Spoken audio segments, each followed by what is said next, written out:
चलो भाई जो है इसमें लिखना शुरू करो। और भाई तो इसको ध्यान से समझना, तो इसमें दिमाग ज़्यादा लगेगा, ठीक है। टॉपिक है हम लोग का आज का लूप। लूप का ही दूसरा नाम है आइट्रेशन। लूप का दूसरा नाम है आइट्रेशन, ठीक। तो जरा हम लोग पहले इसको लूप को समझ लेते हैं कि लूप है क्या, फिर इसको लिखेंगे, ठीक है। देखो ऐसा है, अभी तक हम लोगों ने कुछ कंट्रोल स्टेटमेंट पढ़े, बहुत पहले हमने बताया था। तो होते हैं क्या कंट्रोल स्टेटमेंट्स, ठीक है। कंट्रोल स्टेटमेंट्स में 3 पार्ट आते हैं। कंट्रोल स्टेटमेंट में एक तो हम लोग क्या आते हैं, क्या सिलेक्शन स्टेटमेंट, सिलेक्शन स्टेटमेंट एक आते हैं, दूसरा आता है हमारा लूप स्टेटमेंट, और तीसरा होता है हमारा जंप स्टेटमेंट, ठीक। सिलेक्शन स्टेटमेंट में हम लोगों के पास सिलेक्शन भी बोलते हैं और इसको एक और भी नाम बोलते हैं, क्या हम लोग डिसीजन मेकिंग स्टेटमेंट, ठीक है। अब इसमें क्या क्या आ जाता है हमारा, इसमें आता है इफ आता है, इसमें हम लोग का आ जाता है इफ एल्स आता है, ठीक है। इसमें आता है हमारा क्या स्विच केस, जो कि हम लोग पढ़ चुके हैं पहले, ठीक। लूप में हम लोग फिर से फर्दर पढ़ेंगे फॉर, फिर पढ़ेंगे वाइल, और फिर पढ़ेंगे क्या डू वाइल। ये हम लोग 3 टॉपिक इसमें पढ़ेंगे जो काफ़ी बड़े, और इनका यूज़ आगे हर प्रोग्राम में होगा ऑलमोस्ट, जितने भी अब चैप्टर्स हम लोग के हैं अभी। और इसके अलावा आता है जंप स्टेटमेंट में आता है ब्रेक, कंटिन्यू, ब्रेक कंटिन्यू, और आता है क्या हमारा रिटर्न। अगर याद करोगे तो हम लोग ये इफ एल्स तो स्विच केस तो पढ़ ही चुके हैं, ठीक है ना, ये पढ़ चुके हैं, ये अभी पढ़ेंगे। और ब्रेक याद करो, ब्रेक हम लोग यूज कर चुके हैं किसमें, स्विच केस में। हम लोगों ने रिटर्न भी यूज किया है किसमें, फंक्शन में, याद है, वैल्यू को रिटर्न करता था। अब यहाँ पे कंटिन्यू जो है वो केवल लूप के साथ इस्तेमाल होता है, तो अब हम लोग कंटिन्यू भी यहाँ पे देखेंगे, ठीक है। तो ये अब रही बात इसमें कि भाई ये ठीक है, इतना तो समझ में आया। अब इसमें क्या होता क्या होगा लूप में, तो इफ एल्स में और लूप में हम लोग थोड़ा कंपेरिजन कराते हैं। इफ में क्या होता है, अगर यहाँ पे कोई कंडीशन ट्रू है, ये कोई कंडीशन है, इसका ये ट्रू पार्ट है, इसका ये एल्स बी पार्ट है। अगर ये कंडीशन ट्रू है तो ये चलेगा, कंडीशन फॉल्स है तो ये चलेगा, ऐसे ही तो बताया गया ना। कंडीशन ट्रू है तो ये चलेगा, और तो यानी ये जो पार्ट है इसको हम लोग क्या बोलते हैं, डिसीजन मेकिंग स्टेटमेंट। यानी ये डिसीजन ले रहा है कि इसका ए पार्ट चलेगा कि बी पार्ट चलेगा, ठीक है। डिसीजन मेकिंग या सिलेक्शन, ये सिलेक्ट कर रहा है कि ए पार्ट चलेगा कि बी पार्ट चलेगा। लेकिन अब से क्या होगा, फॉर लूप जब हम लोग पढ़ेंगे तो फॉर लूप में क्या होगा, यहाँ पे और चीजें होंगी, यहाँ पे भी एक कंडीशन होगी, कंडीशन होगी और भी चीजें होंगी, और उसके बाद हम लोग ऐसे लिखेंगे। अगर इसमें ये कंडीशन ट्रू होगी तो ये इसके अंदर लूप के अंदर चला जाएगा, सारा काम करेगा, और इसके बाद फिर से वापस लौट के आएगा। अगर ये ट्रू होगी फिर से चलेगा, फिर से जाएगा, हाँ मतलब और भी चीजें वो पूरा भी हम बता दें। तो यानी जब तक ये कंडीशन ट्रू रहेगी ये अपने आप को क्या करता रहेगा, रिपीट करता रहेगा। पॉइंट समझ में आया। इसमें क्या रिपीटिशन होता है कि अगर ये ट्रू हो गई, ए चल गया, तो क्या ये वापस जाएगा दोबारा चेक करने, नहीं जाएगा। स्विच केस में जाता होगा कि नहीं, सोच के देखो, स्विच में क्या होता है, केस 1 केस 2 ऐसे ही तो होता था।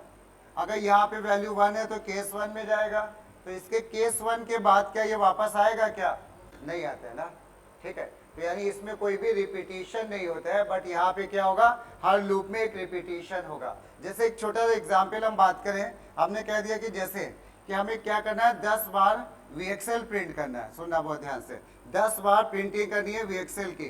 तो हम क्या करेंगे, अभी तक हम ऐसे लिख देंगे SOPLN VXL, SOPLN VXL, ऐसे हम लोग 10 बार लिख देंगे ना, तो 10 बार प्रिंट हो जाएगा। हमने कहा 100 बार लिखो तो ये तो बहुत टायरिंग काम हो जाएगा कि 100 बार, समझ में है। लेकिन लूप से क्या होगा, लूप में हम ऐसा कर देंगे, for i equal to 1, i less than equal to 100, i plus plus, इसके बाद यहाँ पे क्या लिख देंगे, SOPLN में VXL, ऐसे। तो अब जरा देखो क्या हुआ, इसमें तुम्हें 100 लाइनें लिखनी पड़ी, इसमें केवल 3 लाइन में ही काम हो गया। कैसे चलेगा, i की वैल्यू 1 होगी, फिर चेक करेगा क्या लूप में जाना है कि नहीं जाना है। ये डिसाइड करता है कंडीशन, ये कि लूप में ये कंडीशन है ट्रू, i कितना है इस समय 1 है ना, तो ये कंडीशन है ट्रू, तो वो लूप के अंदर चला जाएगा, जो भी काम है 1 लाइन 2 लाइन सब करेगा और फिर वापस आएगा। अब आई कितना हो जाएगा यहाँ पे 2, फिर आएगा चेक करेगा क्या कंडीशन ट्रू है, क्या ट्रू है, क्यों ट्रू है, आई कितना है इस समय 2, ट्रू है ना, तो फिर अंदर जाएगा लूप के, ये ऐसे चलता जाएगा। तो सोचो जाए ये क्या प्रिंट कर देगा मॉनिटर पे, 100 बार VXL। पॉइंट समझ में आया? तो ये थोड़ा सा लूप का फायदा है। जब हमें कोई भी काम रिपीटिशन में करना हो, बार बार करना हो, तो वहां पे हम लोग लूप का यूज करेंगे, ठीक है। और हमें डिसाइड करके कोई एक काम करना हो तो इफ एल्स और स्विच केस है। बाकी चीजें ये तो हमने बोली हैं, बट प्रैक्टिस से ही आती है। जितने क्वेश्चन लगाते जाओगे समझते जाओगे कहाँ पे इफ चाहिए कहाँ पे स्विच। चलो तो अब जरा लिख लो थोड़ा सा लूप के बारे में, एक हेडिंग लिखो लूप, उसकी डेफिनेशन लिख लो।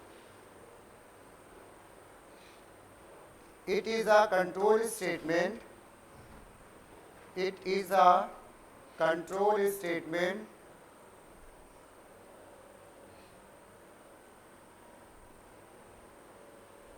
that repeat its block. It is a control statement that repeat its block. That repeat its block. That repeat its block till the condition is true. That repeat its block till the condition is true. यानी जब तक condition true होगी तब तक ये बार बार अपने आप को रिपीट करता रहेगा, ठीक है। till the condition is true. उसके बाद एग्जाम्पल जो है हमने एक लिखा, हमने एक एग्जाम्पल लिख दिया टू प्रिंट, नोट कर लो इसको भी, to print first five natural numbers,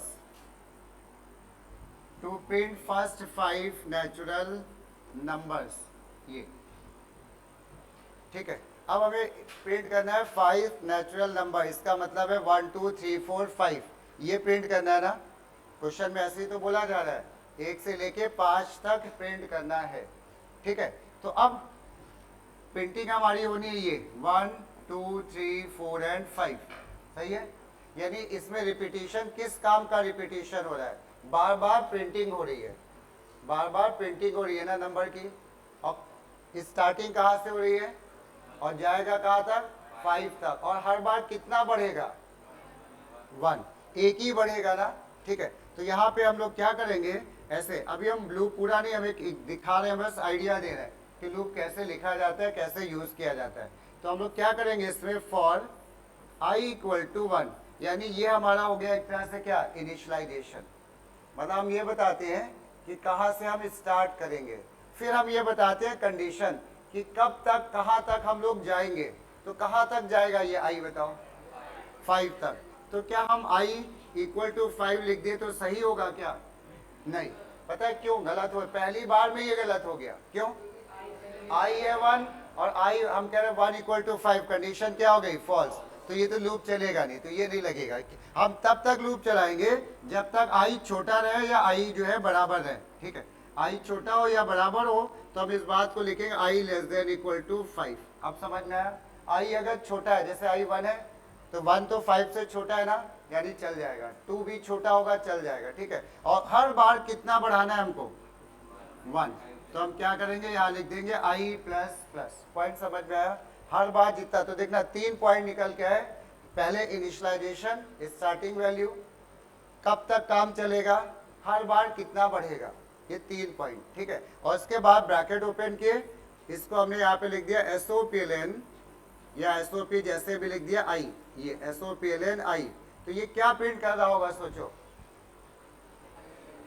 हाँ बार बार i की वैल्यू प्रिंट कर रहा होगा। i की वैल्यू क्या क्या कहाँ से कहाँ तक जा रही है, 1 से 5 तक। अच्छा इसकी वर्किंग भी क्या होती है, 1 मिनट और रुकना फिर नोट करना। सबसे पहले ये इनिशियलाइजेशन करेगा। अब ये नहीं है कि i1 है वो लूप के अंदर चला जाएगा, ऐसा थोड़ी ना हो। और इसको बोलते हैं ब्लॉक, ये पूरा ब्लॉक है लूप का, ठीक है। अब i है 1, पहले वो चेक करेगा क्या जाने की लूप के अंदर परमिशन है कि नहीं है, और वो कंडीशन चेकिंग कहाँ पे होगी, यहाँ पे, यानी ये स्टेप नंबर 1 हो गया। उसने यहाँ पे i1 लिया, गया क्या, कंडीशन ट्रू है, ट्रू है। जब ट्रू है तो वो लूप के अंदर आ गया, लूप के अंदर आया, उसने उस आई को जो कि अभी 1 है प्रिंट किया, और जैसे उसको बोला गया क्लोजिंग ब्रैकेट, क्लोजिंग का मतलब यहाँ से वापस जाओ, तो वापस जब जाएगा तो अपडेशन पे जाएगा। अब इसका काम खत्म इनिशियलाइजेशन का, इनिशियलाइजेशन का काम एक ही बार होगा, ठीक है। अब क्या हो गया, आई अगली बार कितना हो गया 2, और 2 होने के बाद फिर हम यहाँ पे आ गए, कंडीशन अब क्या है हमारी, बोलो ट्रू, कंडीशन ट्रू है ना। और जब कंडीशन ट्रू है तो फिर हम लोग लूप के अंदर आएंगे, चलता रहेगा चलता रहेगा, तो मॉनिटर पे प्रिंट कर देगा 1 2 3 4 5। आखिरी बार इसने यहाँ पे 5 प्रिंट किया, तो क्या लूप खत्म हो गया, नहीं, अभी लूप नहीं खत्म हुआ। फिर ये जाएगा वापस, लूप तो तब वो छोड़ेगा जब कंडीशन फॉल्स दिखेगी उसको, अभी थोड़ी ना फॉल्स दिखी है, चेकिंग काउंट, फिर वापस जाएगा। अब आई कितना हो गया 6, कंडीशन क्या हो गई फॉल, अब वो लूप के अंदर नहीं जाएगा, लूप के बाद का जो भी पार्ट है वो करेगा। अगर मान लो हमने यहाँ पे एसओपीएलएन आई कराया होता तो आई कितना प्रिंट होता 6, यानी लूप के बाहर या वाली जो वैल्यू होती है वो एक एक्स्ट्रा बढ़ चुकी होती है। क्लियर, समझ में बात। तो इसको जरा नोट कर लो, जो लिखा है ना to print first 5 natural number, उसमें ये लिख लो।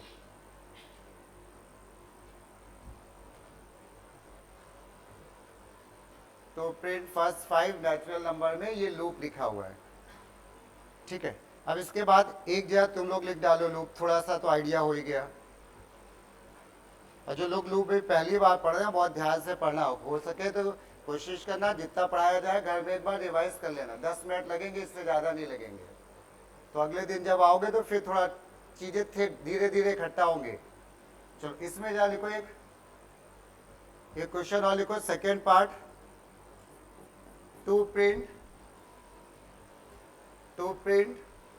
all the 2-digit positive even number, to print all the 2-digit positive even numbers in ascending order।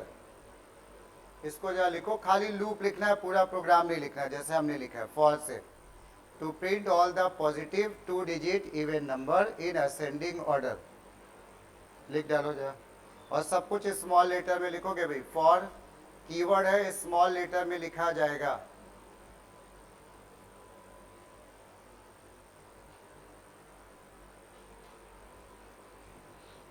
दो डिजिट के नंबर कहां से शुरू होते हैं बताओ, हाँ 10 से, तो स्टार्टिंग क्या हो जाएगी 10, और कहां पे जाके खत्म होते हैं, हाँ कैसे नंबर है, इवन है कि ऑड है नंबर, पॉजिटिव नहीं, पॉजिटिव क्या बोला हमने, इवन ना, और इवन डिजिट कहाँ पे आखिरी होगा 98, और हर बार 2 बढ़ेगा, तो लिख डालो, बहुत आसान सा है।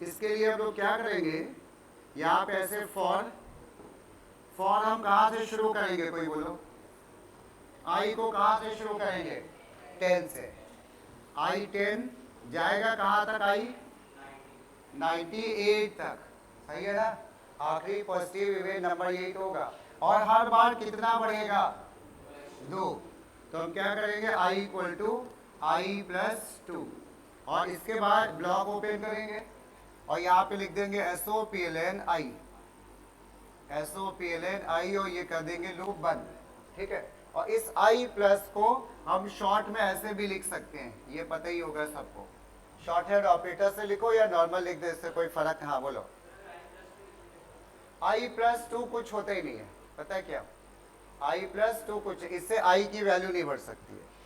इससे क्या होगा, आई हमारा मान लो 10 था पहले, तो ये 10 प्लस 2 किस में कॉपी हुआ, आई में, अब नया आई हो गया 12, लेकिन इसमें 10 प्लस 2 12 हो गया, 12 हुआ क्या, कुछ नहीं हुआ, 12 बस 12 ही है, ये किसी वेरिएबल में, इससे क्या आई की वैल्यू बढ़ गई क्या, नहीं, आई की वैल्यू 2 तरह से बढ़ सकती है। अगर सिंगल वैल्यू बढ़ाना हो तो हम लोग क्या करेंगे, ये हम लोग को दिया गया सिंगल वैल्यू बढ़ाने के लिए ऐसा कुछ लिख दो, 1 बढ़ जाएगा, लेकिन 1 से ज्यादा बढ़ाना है तो फिर तो यही तरीका है, आई इक्वल टू, जितना भी बढ़ाना है वो लिखो, प्लस उतनी वैल्यू जितनी बढ़ानी है वो लिख दो, ठीक है। तो आई इससे अपडेट हो जाता है, इसको बोलते हैं अपडेट करना। पॉइंट समझ में आया ये सबको, एक और लिखो, टू प्रिंट, हाँ इसमें भाई बताओ कोई नंबर ऑफ आइट्रेशन कितने हैं। जैसे नंबर ऑफ आइट्रेशन का मतलब हो गया लूप कितनी बार चलेगा, उसमें वो जब फॉल्स हो जाता है वो वाली काउंटिंग नहीं की जाती, क्योंकि कंडीशन फॉल्स थी, लूप के अंदर तो गया नहीं होगा उस समय। अब इसमें काउंट कर लो 10 के लिए 12 के लिए कितने हो जाएंगे टोटल 44। अब ये थोड़ा काउंट करना पड़ेगा, समझ आए। 10 आधे होंगे, मतलब 100 से 10 से लेके 100 तक नंबर कितने हो गए 90 हो गए, 90 हो गए। उधर 100 वाला नंबर, हाँ 100 वाला है नहीं, तो एक कम हो गया 44 हो आधे हो जाएंगे, सही है 44 होंगे, बिल्कुल सही बोला, ठीक है। एक और लिखो, to print all the 3 digits, to print all the 3 digits odd numbers, to print all the 3 digits odd number in descending order. सब ठीक है, पॉजिटिव ही है, निगेटिव से यहाँ पे कोई मतलब, इसको लिखो जा। इसमें नंबर कहाँ से शुरू होंगे अब, 3 डिजिट का ऑड नंबर क्या 999, वेरी गुड। 99 प्रिंट होगा, फिर उसके बाद 9997 प्रिंट होगा, ऐसे प्रिंट होते होते कहाँ तक जाएगा, 3 डिजिट का नंबर चाहिए 100 तक, ठीक है। और वैसे देखा जाए 100 तो होगा नहीं, 100 तो इवन नंबर होता है, 101 तक आएगा ना, लेकिन 100 लिख दोगे तो भी कोई प्रॉब्लम नहीं आएगी। लिखो जाए इसको, लिख डालो इसको जल्दी से। ये डिक्रीजिंग लूप है, डिक्रीज हो रहा है, यानी नंबर यहाँ पे डिक्रीज हो रहे हैं हम लोग के, और बीच में सेमी कॉलर लगता है भाई, इनिशियलाइजेशन कंडीशन और बीच में कॉमा ना मत लगाना है, सेमी कॉलर। और फॉर लूप के बाद कभी भी सेमी कॉलर नहीं लगता है, ध्यान रखना, उससे मीनिंग बदल जाएगी, लॉजिकल एरर आ जाएगी, अभी हम लोग डिस्कस करेंगे, ठीक है। तो अब क्या देखते हैं यहाँ पे,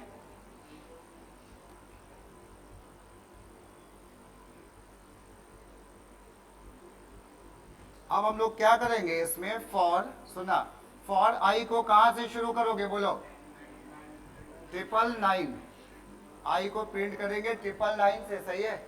और आई कहां तक जा रहा है कम होते होते, I greater than equal to 101 semicolon. I हर बार कम कितना हो रहा है 2, तो आई जो है कम हो रहा है 2, आई इक्वल टू आई माइनस 2, ये पॉइंट समझ में आ रहा है 2, ठीक है। उसके बाद हमने यहाँ पे SOPLN में कर दिया क्या, आई ऐसे, ये कोई दिक्कत समझ में आया।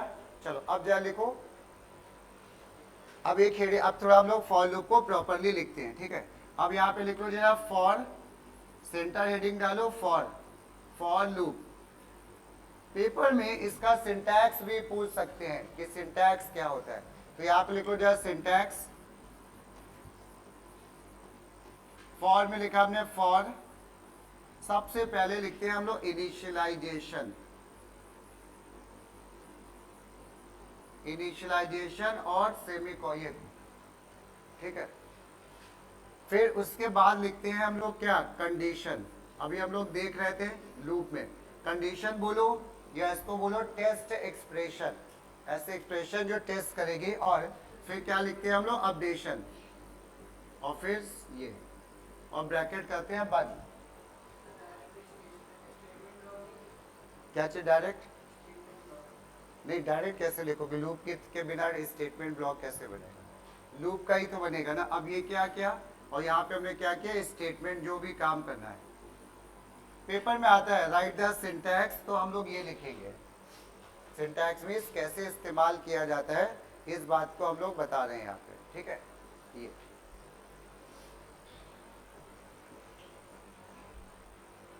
अब आ जाते हैं हम लोग कुछ इस लूप में कुछ वेरिएशन, एक अच्छा और लिखो, फिर उसके बाद आते हैं हम लोग, जरा लिखो, राइट अ लूप, एक क्वेश्चन लिखो, write a loop to print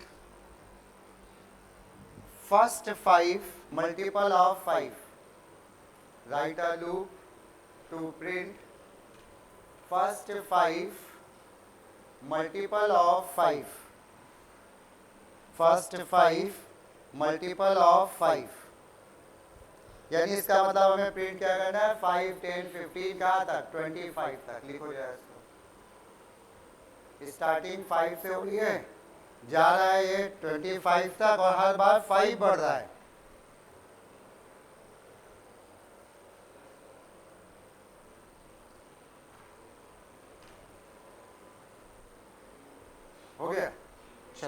अब जरा देखते हैं हम लोग लिख रहे हैं इसको। सबसे पहले हम लोग लिखते हैं क्या, इनिशियलाइजेशन। इनिशियलाइजेशन किस वैल्यू पे होगा,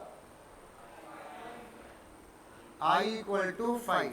वेरिएबल या i की जगह कुछ भी ले सकते हो, जे के। i ही क्यों लेते हैं, मतलब बुक्स में तुम्हें i मिलेगा नॉर्मली, इसका रीजन है ये निमोनिक कोड है किसका, आइट्रेशन का। आइट्रेशन का निमोनिक कोड है इसलिए लिखते हैं, बट लिख सकते हैं कुछ भी। i less than equal to कितना 25, i equal to i plus 5, यह शॉर्ट हैंड भी यूज कर सकते हो। ब्रैकेट बंद किया और ये लिख दिया हमने SOPLN में i। ये क्लियर, मेरे ख्याल से सबका सही होगा बिल्कुल, ठीक है, कुछ था नहीं इसमें। अब आ जाओ, इसमें लूप में वेरिएशंस होते हैं कि ब्रैकेट लगा दिया तो क्या होगा, सेमीकोलन लगा दिया तो क्या होगा, सेमीकोलन नहीं लगाया तो क्या फर्क पड़ जाएगा, वो चीज अब हम लोग समझते हैं, ठीक। चलो अब इसको याद सुनना ध्यान से। हमने क्या किया, फॉर i इक्वल टू 1, ये लूप कितनी बार चलेगा पहले ये बताओ, 3 बार। 1 के लिए चलेगा, 2 के लिए चलेगा और 3 के लिए चलेगा, ठीक है। उसके बाद हमने यहाँ पे लिख दिया SOPLN i, ये क्या प्रिंट करेगा, क्या प्रिंट करेगा भाई, 1 2 3 प्रिंट करेगा ना, बिल्कुल आसान सी बात थी। अब हमने क्या करा, इस वाले ब्रैकेट को कर दिया, हटा दिया, फिर से हमने यहाँ पे लिख दिया SOPLN i और ये ब्लॉक हमने यहाँ तक पहुंचा दिया। अब क्या आंसर आएगा बोलो, अब आएगा क्या 1 1 2 2 3 3, ऐसे ही तो होगा ना 1 1, क्योंकि ये पूरा लूप, ये पूरा ब्लॉक है ना लूप का, तो ये पूरा 1 1 2 2 3 3 बिल्कुल सही है। किसी ने कहा कि ऐसा करो भाई ब्रैकेट हटा दो, अब क्या प्रिंट करेगा 1 2, हाँ इसमें क्या होगा 1 1 2 2 नहीं आएगा ना इस बार। इस बात सुनना चाहिए ध्यान से, जब अगर हम लोग के कर्ली ब्रेसेस नहीं लगे तो ये पहले सेमीकोलन से वापस हो लेता है, लूप के बाहर वाला। ये सेमीकोलन तो लूप का पार्ट है, इसको हम नहीं कह रहे। लूप के ब्रैकेट के बाहर जो भी पहला सेमीकोलन बनेगा वो वहां से लौट लेगा। अब तुमने कहा कि भाई ऐसा करो, इसको भी हटा दो, ठीक है, इसको हटा दो, तो अगर इसको हटा दोगे तो ये एरर आ जाएगी, सिंटैक्स एरर आ जाएगी, ठीक है ना। तो इसको तो लगा, एक तो लगाना ही पड़ेगा जब लाइन चेंज कर दो। तो अब क्या होगा, पहला सेमीकोलन कौन है, ये है, ठीक है। तो यानी इसका मतलब ये हुआ कि वो लूप जो है वो यहाँ जाएगा, यहाँ पे जाएगा, ऐसे चलता रहेगा। यानी ये जो लाइन हो जाएगी ये लूप के बाहर की लाइन हो गई है, क्योंकि उसको पहले सेमीकोलन से लौटना है ना। तो अब इसका आउटपुट कैसे आया, i हो गया 1, सही है, यहाँ पे आया 1 प्रिंट हुआ, वापस i कितना हो गया 2, फिर i कितना हो गया 3, फिर गया ये वापस i कितना हो गया 4, कंडीशन क्या हो गई, अब कहाँ जाएगा। हाँ अब यानी लूप तो, यानी एक तरह से देखा जाए तो लूप केवल इतना ही है हमारा ना, तो लूप ये तो, और जब फॉल्स हो गया तो यहाँ पे आया तो इसका आउटपुट क्या आ गया 1 2 3 4। पॉइंट समझ में आया, ये 1 2 3 4 आ गया, ठीक। अब इसके बाद मान लो किसी ने ऐसे कह दिया, for i equal to 1, i less than 3, i plus plus और लगा दिया सेमीकोलन। स्कूल में अक्सर तुम्हें यही बताया जाएगा कि भाई लूप के बाद सेमीकोलन नहीं लगता, हमने भी अभी बोला, लेकिन उससे एरर नहीं आती है, लगाना चाहे तो लगा सकते हो, इससे लॉजिकल एरर आ जाएगी, हम नहीं समझ पाएंगे। बट और इसके बाद हमने यहाँ पे बोला SOPLN i, फिर हमने कहा SOPLN i। अब क्या देखना, अब पहला सेमीकोलन ये नहीं रहा, पहला सेमीकोलन ये नहीं रहा, कौन सा सेमीकोलन आ गया, ये आ गया, उसके भी पहले एक सेमीकोलन आ गया ना। तो यानी अब जब लूप चलेगा, अच्छा कोई गेस करो इसका आउटपुट क्या आएगा, 4 and 4। पता है क्यों, जिनको नहीं समझ में आया वो ध्यान दे, i है 1, कंडीशन है ट्रू, अब वो यहाँ थोड़ी ना जा पाएगा, उसको इस सेमीकोलन यहीं पे मिल गया और यहाँ पे कोई काम ही नहीं हो रहा है, नहीं हो रहा है, कुछ ना होने दो, ठीक है। तो अब जब यहाँ पे काम नहीं हुआ तो ये वापस आएगा, i हो जाएगा 2, i हो जाएगा 3, जब i हो जाएगा 4 तब वो इस लूप को छोड़ के नीचे बढ़ जाएगा, समझ में आया। तो क्या प्रिंट हो जाएगा 4 and 4। कुछ पॉइंट समझ में आ रहा है कि नहीं, तो ये ऐसे हो जाएगा, ठीक है। एक जाले को question, right the output, right the output.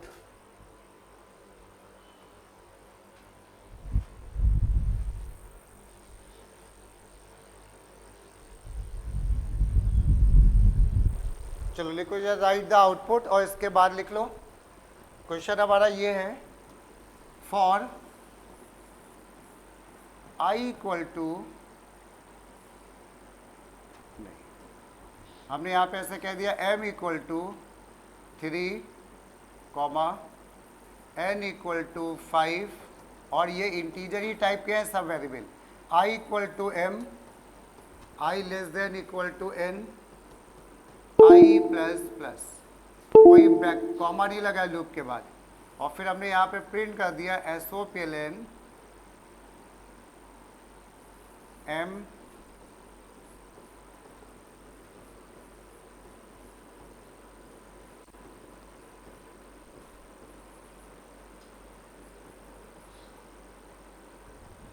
एक मिनट, कुछ गड़बड़ हो गया, इसको जो है, इसको m की जगह हम लोग इसको कर देते हैं i, अब सही है।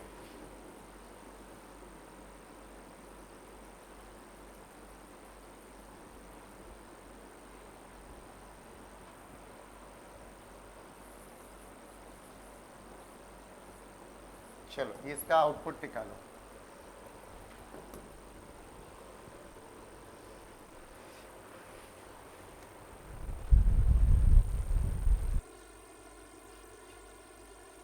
इसका आउटपुट निकालना है, क्या है, किसी निकाला? चलो कर लो जरा, अच्छा बताओ जरा। 3 इंटू 4 इक्वल टू 12, फिर नेक्स्ट लाइन में 5। चलो भाई एक आंसर आ गया, बाकी लोग भी ट्राई करो। वही लूप से भागना नहीं तो लूप तुमसे दूर भाग जाएगा तो फिर दिक्कत होगी। तो ऐसा पकड़े रहना, शुरुआत में थोड़ा लगेगा कि ठीक है कि कम समझ में आ रहा है, ऐसा चीज़ें आएंगी, और स्कूल में तो बिल्कुल नहीं समझ में आएगा, ये भी हम बता दें। वहाँ पे तो लूप बता दिया, इतना डिटेल में कोई नहीं बताने वाला है, क्योंकि वहाँ पे बड़ी रिस्ट्रिक्शन टाइम की होती है, चीज़ें उतनी हो नहीं पाती हैं डिटेल में। ट्राई करो, ये देखो पहला सेमीकोलन ये है ना, यहाँ पे कोई सेमीकोलन नहीं लगा, तो लूप कितनी बार चलेगा ये गेस करो जरा। लूप कितनी बार चल रहा है? m की वैल्यू कितनी है? 3 है ना, और n की वैल्यू कितनी है? 5 है, तो यानी 3 पे चलेगा, 4 पे चलेगा, 5 पे। प्रिंटिंग कितनी बार होगी? 3 बार। गलत है आउटपुट, तुम्हारी प्रिंटिंग में एक ही बार हो रही है और एक लूप के बाहर हो रही है।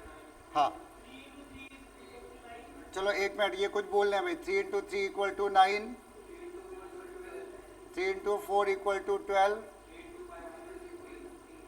3 इंटू 5 इक्वल टू 15, फिर 6। चलो भाई एक ही आउटपुट आ रहा है, किसी का कुछ डिफरेंट आ रहा हो इन दोनों के अलावा बताओ। चलो जरा चेक करते हैं, सुनो। दूसरा वाला आउटपुट बिल्कुल सही है। अब कैसे सही है जरा इसको समझते हैं। m की इनिशियल वैल्यू क्या है? 3, यानी i कहाँ से शुरू हो रहा है? 3 से, और i जा कहाँ तक रहा है? i less than equal to 5 तक। ये तो समझ में आ ही रहा है ना। और सेमी कॉलन यहाँ नहीं लगा है, वो यहाँ पे लगा है, और ब्रैकेट लगे नहीं है, तो यानी इसका मतलब ब्रैकेट नहीं लगे हैं तो वो एक ही लाइन में ऐसे घूमता रहेगा। जब फॉल्स होगा तब इसकी बारी आएगी। तो जरा ये बता दो i की आखिरी वैल्यू क्या रही होगी? 6 सही होगी। 5 पे तो चल जाएगा, अंदर चला जाएगा। i है 5, तो लूप तो ट्रू हो गया, तो फिर उसका i क्या हो जाएगा? 6। तब ये फॉल्स होगा, तब बंद हो जाएगा लूप चलना ना। तो क्या हुआ पहली बार में? क्या हुआ? 3, देखना m कितना है? 3 और डबल कोट्स की वैल्यू तो एज इट इज प्रिंट होती है। 3 इंटू i कितना है? 3 इंटू 3 इक्वल टू कितना? और यहाँ पे लिखा है 3 इंटू 3 9, तो ये बिल्कुल सही था। इसके बाद वापस गए तो i कितना हो गया? अभी 4, कंडीशन ट्रू है, m नहीं बदला है ना। m कितना है अभी भी? 3, तो क्या बन गया? 3 इंटू i बदल गया ना, i कितना हो गया है? 4, 3 इंटू 4, और यहाँ पे 3 मल्टीप्लाइड बाय 4 12, और ऐसे ही फिर अगली बार 5 के लिए भी होगा। फिर वापस जाएगा तो i कितना हो जाएगा? 6। कंडीशन क्या हो गई? फॉल्स। जब फॉल्स हो गई तो क्या ये प्रिंटिंग होगी? नहीं, लूप के बाहर का काम होगा, नीचे बढ़ेगा, तो i की वैल्यू 6। ये आउटपुट बिल्कुल सही है, ठीक है। चलो इसके बाद नेक्स्ट आउटपुट लिखो जरा।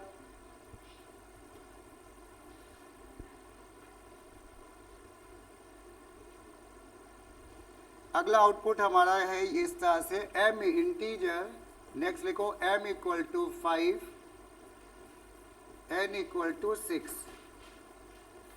For I equal to 3, I less than equal to m, I plus plus, और इसके बाद हमने यहाँ पे लगा दिया सेमी कॉलन, और फिर हमने यहाँ पे m की वैल्यू को 1 बढ़ा दिया,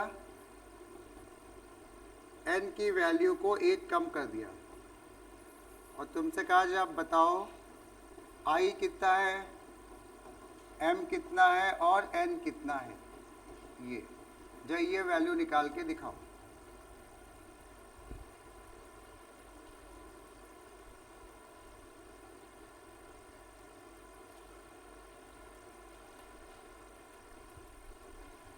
सेमी कॉलन लगा लूप के बाद, ध्यान देना, अक्सर ये होता है बच्चे भूल भी जाते हैं, ध्यान नहीं देते हैं। सेमी कॉलन लगा तो वो लूप वहीं पे घूमता रहेगा पहले तो।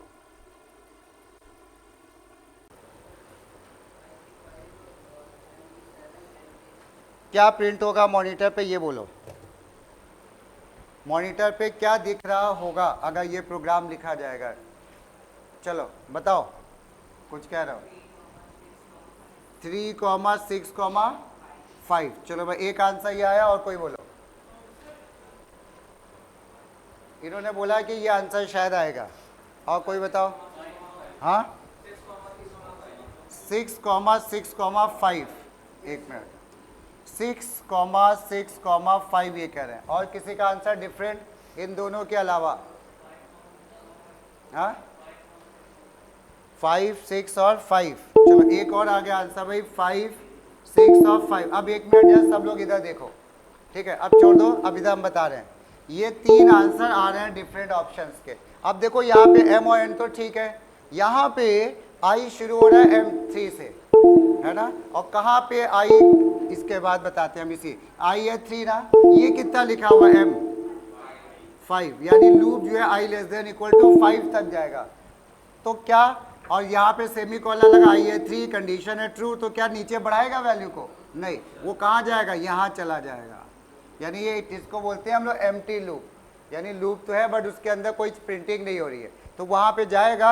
अब ये सोचो, जब ये लूप कभी ना कभी ख़त्म होगा तो I की वैल्यू क्या हो जाएगी? 6।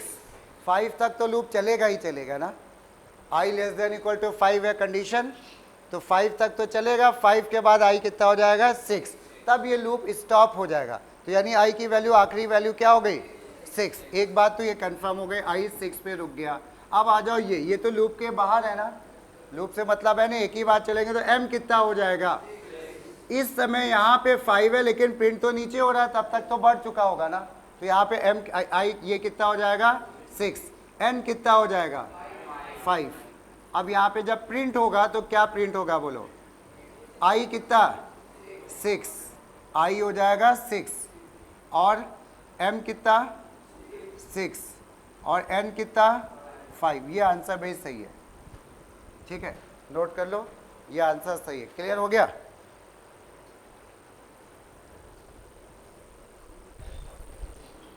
एक नोट लिखो इसमें,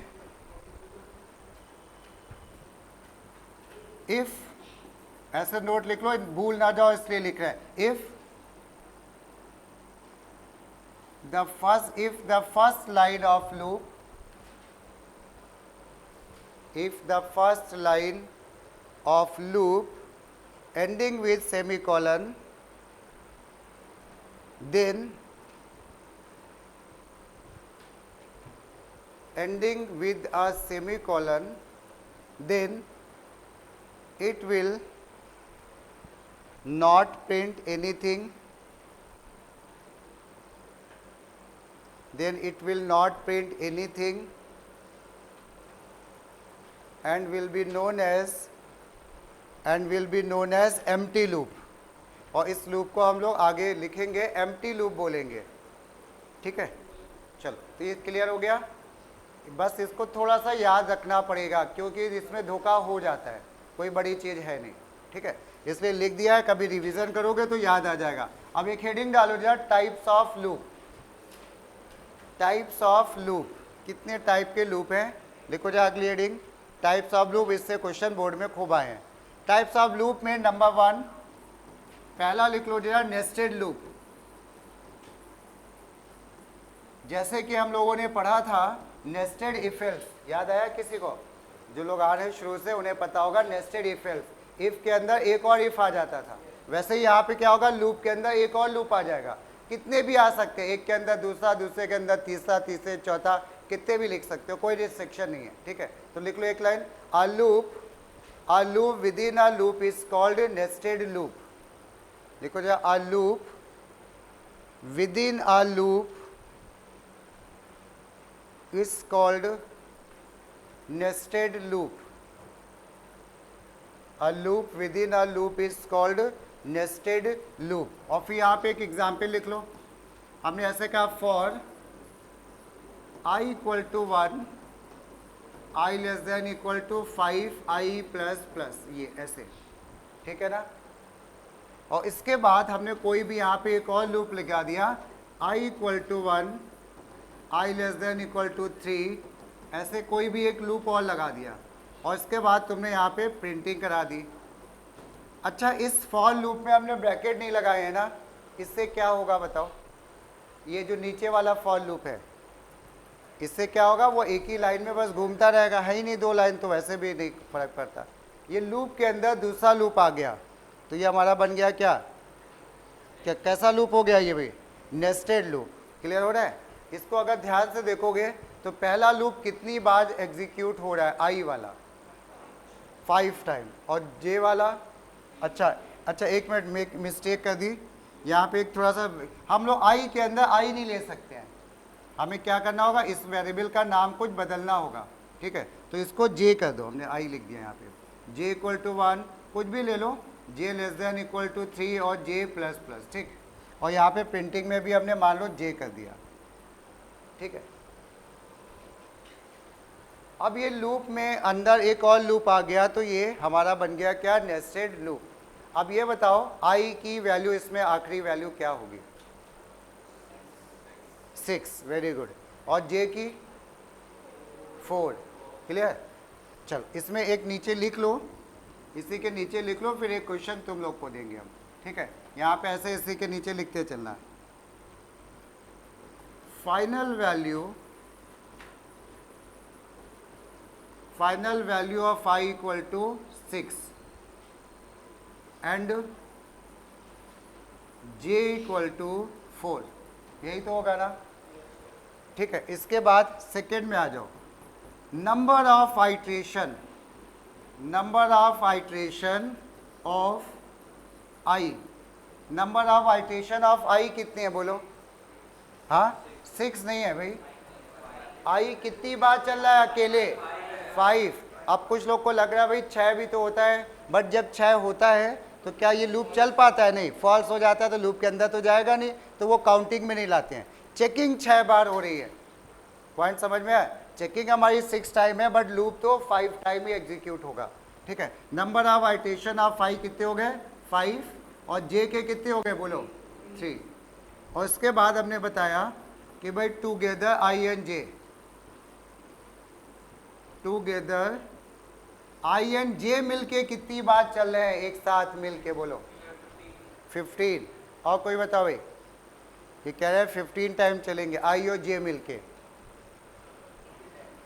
हाँ, चलो जरा देखते हैं इसको। देखो होता क्या है एक्चुअल में, ये जब नेस्टेड लूप लगे होते हैं ना, ध्यान से सुनना इस बात को, जब नेस्टेड लूप लगे होते हैं तो प्रिंट काम किसी एक ही लूप के अंदर होता है। जैसे यहाँ पे जे लूप में प्रिंटिंग हो रही है ना, अब बात है कि फिर आई लूप क्यों लगाए? इस आई लूप को हम लोग बोल देते हैं कंटेनर लूप। अगर आई को हटा दें तो लूप जे का कितनी बार चलेगा? 3 बार। लेकिन आई के अंदर लिखने से क्या वो 3 बार चलेगा? नहीं, वो बार बार चलता रहेगा ना, जितनी बार उसको आई चलाएगा उतनी बार जे लूप चलेगा। तो यानी जो मेन एग्जीक्यूशन होता है वो जे लूप का होता है। तो अब यहाँ पे जरा देखो ध्यान से, आई जब 1 था, सुनना बहुत ध्यान से, आई 1 था, जे कितनी बार चला? 3 बार। जे 3 बार चला ना, फिर आई अगली बार कितना हो गया, आई अगली बार कितना हो गया था 2। जब आई 2 हो गया फिर से जे कितनी बार चल गया 3 बार। ऐसा कितनी बार हुआ बोलो, ऐसा 5 बार हुआ, 5 बार। तो यानी टोटल लूप जो है कितनी बार 3 3 3 3 3 3 15। और समझने के लिए बोला गया 5 × 3 मल्टीप्लाई कर दो, बस काम खत्म। 15 टाइम लूप चला। ये कुछ लोग के दिमाग में 8 टाइम आ रहा होगा, तो 8 टाइम नहीं चला लूप, क्लियर हुआ। तो यहाँ पे लिख लो together I and J equals to 5 × 3 15, ये 5 × 3 15, क्लियर हो गया। चलो अब ये क्वेश्चन यार तुम लोग करो। हाँ बोलो, हाँ बोलो क्या करो, हाँ तुम क्या करो। नहीं 50 नहीं, आई तो कुछ कर ही नहीं रहा है ना, आई कुछ नहीं कर रहा है। पॉइंट समझ में आया। आई किस लिए लगाया गया बताओ, गेस करो। यहाँ पे आई का लूप लगाया क्यों गया, जे को बार बार एग्जीक्यूट कराने के लिए। तो मतलब ये कॉन्सेप्ट है, वो तुम्हारी बात समझ है कि भाई आई भी तो कुछ कर रहा है ना, तो आई। लेकिन अब बात है आई की वजह से जे इतनी बात चला, तो आई का कंट्रीब्यूशन तो है उसमें, ठीक है। तो इसको हम लोग ऐसे देखते हैं कि आई 5 बार, ये 3 बार, टोटल मिलके 15 टाइम्स, क्लियर हुआ। ये चीज हो गई, ठीक है। अब ये क्वेश्चन या लिखो,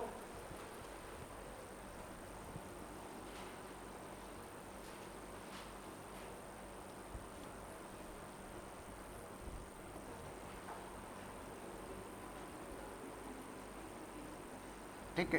क्वेश्चन ये है, ऐसे एक लिख लो, सेकेंड पार्ट फॉर, सभी लोग लिखो भाई I equal to 2, I less than equal to 8।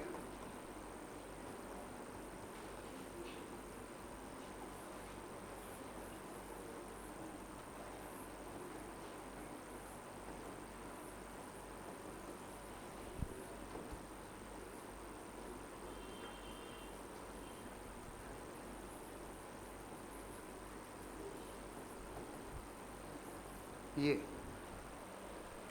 ठीक है, ये एक छोटा सा क्वेश्चन है।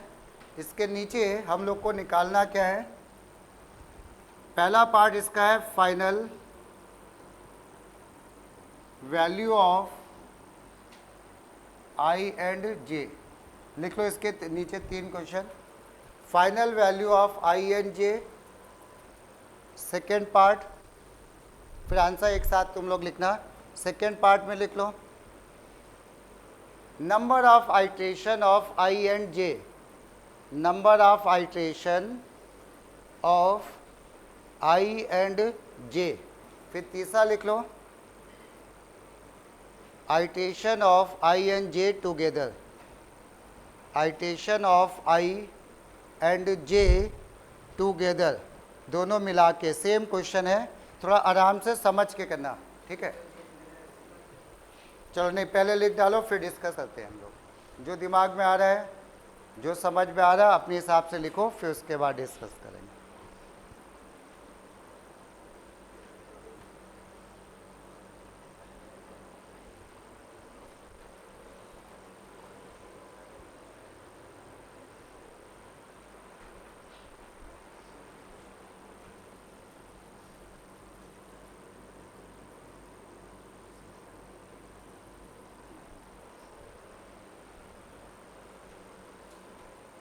हो गया, चलो चलो अभी क्या बताओ भाई, final value of I and J. I की बताओ, आई की फाइनल वैल्यू हो जाएगी 10, आई हो गया 10, जे कितना है 15, 30। और कोई आंसर किसी का, सुनो भाई देखते हैं, चेक करते हैं आंसर। आई जो है 2 से चला, हर बार 2 2 बढ़ रहा है ना, 8 तक तो चलेगा ही चलेगा, 8 के बाद अगली बार बढ़ के 10 हो जाएगा ना, तो बिल्कुल सही आंसर। और जो जे है वो कितना अपडेट हो रहा है हर बार 5, और 25 तक तो वो चला, उसके बाद हो गया 30, बिल्कुल सही आंसर है। नंबर ऑफ आइटेशन ऑफ आई बोलो, आइटेशन ऑफ आई 4, बिल्कुल सही है। किस किस वैल्यू के लिए चला, 2 पे, 4 पे, 6 पे और 8 पे। तो number of iteration of I is 4, और जे के आइटेशन बोलो 5, और टुगेदर आई एंड जे 4 5 20, ठीक, क्लियर हो गया। तो ये हमारा नेस्टेड लूप होता है। नॉर्मली प्रोग्राम हो या आउटपुट हो वो नेस्टेड में होते हैं। इसके अंदर तीसरा भी लग सकता है बट उतने डेप्थ तक नहीं होता है 10th में, ठीक है। चलो इसके बाद नेक्स्ट यहाँ लिखो second, empty loop. Empty loop EMPTY है, ठीक है। एम्प्टी लूप इसमें लिख लो, ऑब्लिक करके इसको एक और भी नाम है null loop, NULL, null loop भी बोल देते हैं बट मेन नाम एम्प्टी लूप ही है। लिख लो a loop without a statement, a loop without statement is known as empty loop. A loop without a statement is known as empty loop. यहाँ पे क्या है, अभी रुक जाओ थोड़ी देर बाद है, ठीक है। यहाँ पे क्या है कि जो लूप है, लूप तो चल रहा है लेकिन उसके अंदर काम कोई नहीं हो रहा है, ऐसे लूप को बोलते हैं एम्प्टी लूप। एग्जाम्पल लिख लो इसका, for i equal to 1, i less than equal to हमने लिख दिया 1000, देन i प्लस प्लस, ऐसे, ठीक। और इसके बाद ओपन ब्रैकेट और इसके बाद क्लोजिंग ब्रैकेट। ये लूप तो है लेकिन क्या लूप के अंदर कोई काम हो रहा है क्या? नहीं। तो ये हम लोग का कैसा हो गया? Empty loop. अब बात है कि भाई क्यों लगा क्यों रहा है एम्प्टी लूप, है ना, कुछ प्रिंट नहीं हो रहा है तो टाइम ये कंज्यूम कर रहा है फालतू में नहीं, बट कभी कभी हमें प्रोग्राम में ज़रूरत होती है कि टाइम बीच में कंज्यूम हो। हाँ वो भी हो जाएगा, अभी बता, उस पर भी आ रहा है। क्या हुआ, हमने कहा तुमसे ए प्रिंट कर दो और उसके 5 सेकेंड बाद प्रोग्राम चलता रहे, 5 सेकेंड के बाद बी प्रिंट हो, तुरंत बी ना प्रिंट हो 5 सेकेंड के बाद, तो तुम क्या करोगे? यहाँ पे लिख दिया तुमने SOPLN A, सही है। उसके बाद एक ऐसा लूप लगा दिया कि जो 5 सेकेंड तक चले। 5 सेकेंड तो हालांकि बहुत टाइम हो गया, और ये लूप का एग्जीक्यूशन डिपेंड करेगा किस पे? कंप्यूटर की स्पीड पे भी डिपेंड करेगा। बट एक ये जनरल कॉन्सेप्ट बताया जा रहा है, ठीक है। हम ये नहीं कह रहे हैं कि ये 5 सेकेंड लेगा, 1 सेकेंड, ये हमें भी नहीं पता है, बट एक जनरल। अब क्या होगा? ए प्रिंट होगा जब ये लूप चलेगा, चल तो रहा है ना लूप, बट काम तो कुछ नहीं कर रहा है। मान लेते हैं इसका कि ये भी 2 सेकेंड लेता होगा, मान लेते हैं, और उसके बाद हमने यहाँ पे लगा दिया SOPLN B, तो जरा सोचो क्या हुआ होगा? ए प्रिंट हुआ, 2 सेकेंड तक कुछ प्रिंट होगा क्या? नहीं। क्यों नहीं प्रिंट होगा?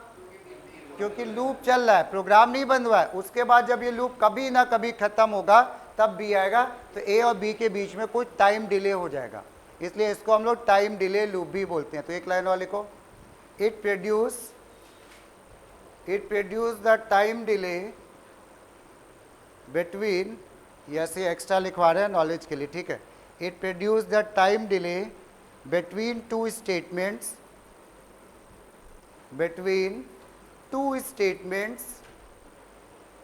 so it is also called time delay loop। Underline कर लेना, शायद किसी कहीं पे मिल जाए ऐसा question. so it is also known as time delay loop।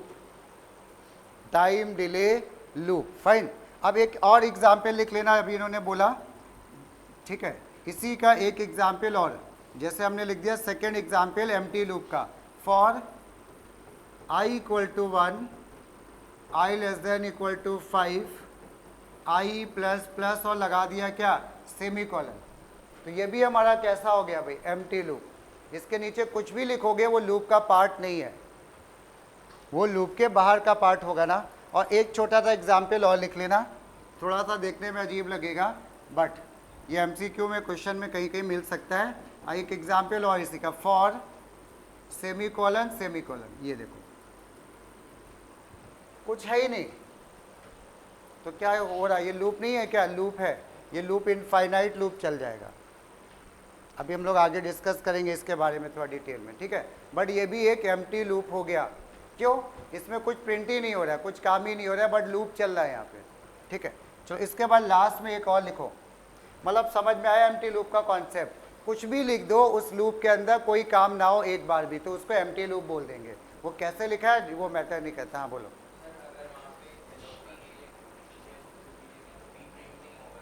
कहाँ पे? इसमें थर्ड वाले में लिख दें, हाँ SOPA लिख दें, SOP यहाँ पे भी, हाँ बिल्कुल ये नहीं प्रिंट होगा क्योंकि बीच में इनफाइनाइट बन गया, वो कंडीशन है ही नहीं, तो वो इनफाइनाइट टाइम चलता रहेगा। हाँ ए प्रिंट होगा मतलब बी नहीं प्रिंट होगा, ए तो पहले ही हो गया ना। चलो इसके बाद लास्ट में एक लिख लो थर्ड टाइप का loop, infinite loop. Third, infinite loop, नाम से ही आइडिया लग गया, जो कभी खत्म ही नहीं होगा। तो लिख लो यहाँ पे a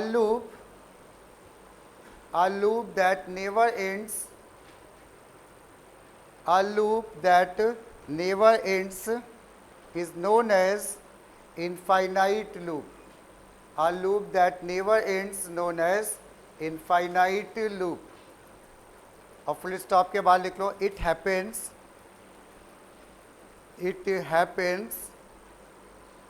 due to a condition, it happens due to a condition which is always true, which is always true. ऐसा कुछ लिख दो जो कभी फॉल्स ही ना हो, तो वो क्या बन जाएगा हमारा इनफाइनाइट लूप। ठीक है, अब यहाँ पे एग्जाम्पल लिखो इसके, फॉर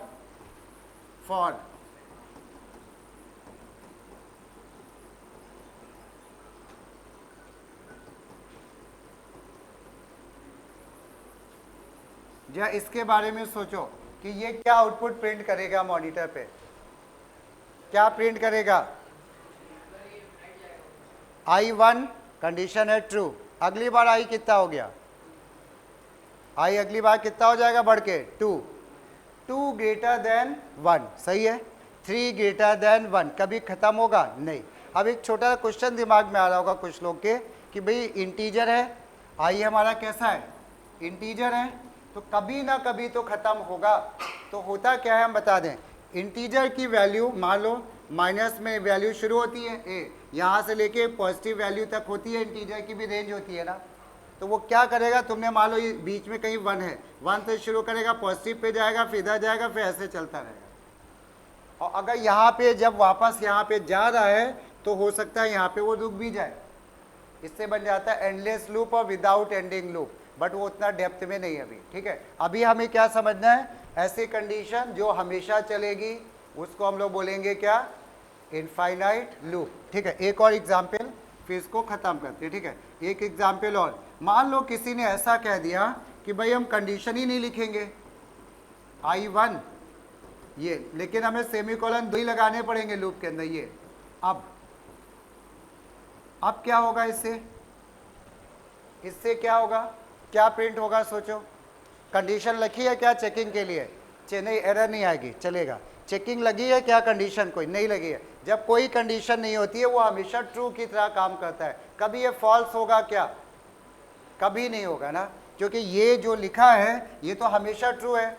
अब जब कुछ नहीं लिखा है तो वो ट्रू माना जाता है, इसका ध्यान रखना है, क्लियर। तो ये भी हम लोग का इनफाइनाइट लूप हो गया, चलता रहेगा क्लियर। तो ये 2 एग्जाम्पल लिख लो, और ऐसे कुछ भी बन सकता है, समझ में आया, कुछ भी ऐसा बना दो जो ऐसी कंडीशन लगा दो या ना लिखो जो हमेशा ट्रू रहे, तो वो इनफाइनाइट लूप में आ जाएगा। ठीक, चलो इतने रखते हैं अभी आज के लिए।